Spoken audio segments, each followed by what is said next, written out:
बहुत समय पहले की बात है। भारत के एक राज्य में राजा पृथु का शासन था। पृथु न केवल साहसी थे, बल्कि उनके अंदर अपने लोगों के लिए गहरी करुणा और प्रेम भी था।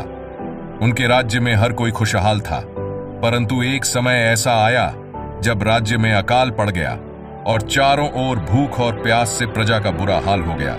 अकाल के कारण फसलें नष्ट हो गईं, नदियां सूख गईं और जंगल भी वीरान हो गए।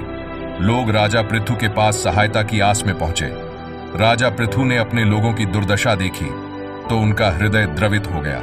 राजा ने मंत्रियों से कहा, हमारी प्रजा भूखी और प्यास से त्रस्त है। हमें तुरंत कोई उपाय खोजना होगा जिससे राज्य में समृद्धि वापस लौट सके।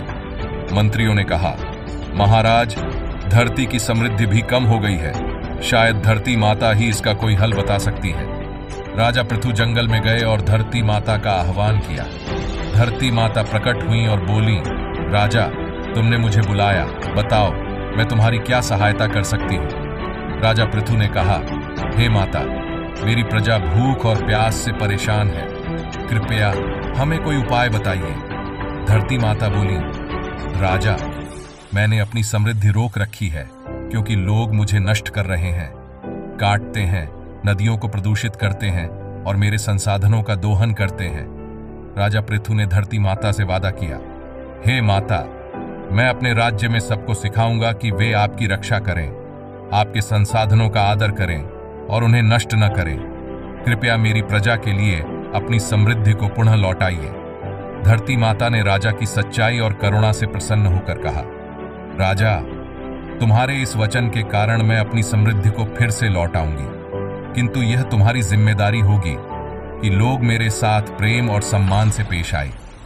राजा पृथु के वचन और धरती माता की कृपा से राज्य में हरियाली लौट आई।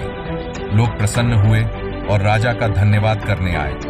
राजा ने राज्य में यह नियम बना दिया कि धरती के संसाधनों का आदर किया जाएगा और सभी को सिखाया कि प्राकृतिक संसाधनों का उपयोग संयम से करें।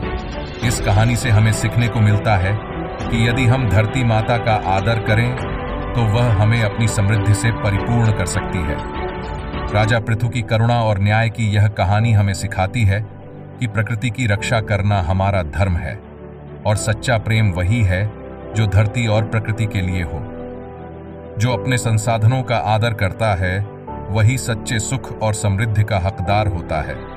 इस कहानी से हमें सीख मिलती है कि प्राकृतिक संसाधनों की सुरक्षा और सम्मान जरूरी है, और अगर हम अपनी धरती के प्रति सजग रहेंगे तो हमारी धरती भी हमें अपने आशीर्वादों से भरपूर करेगी। स्टोरी पसंद आई हो तो कमेंट में जय धरती माँ जरूर लिखें। धन्यवाद।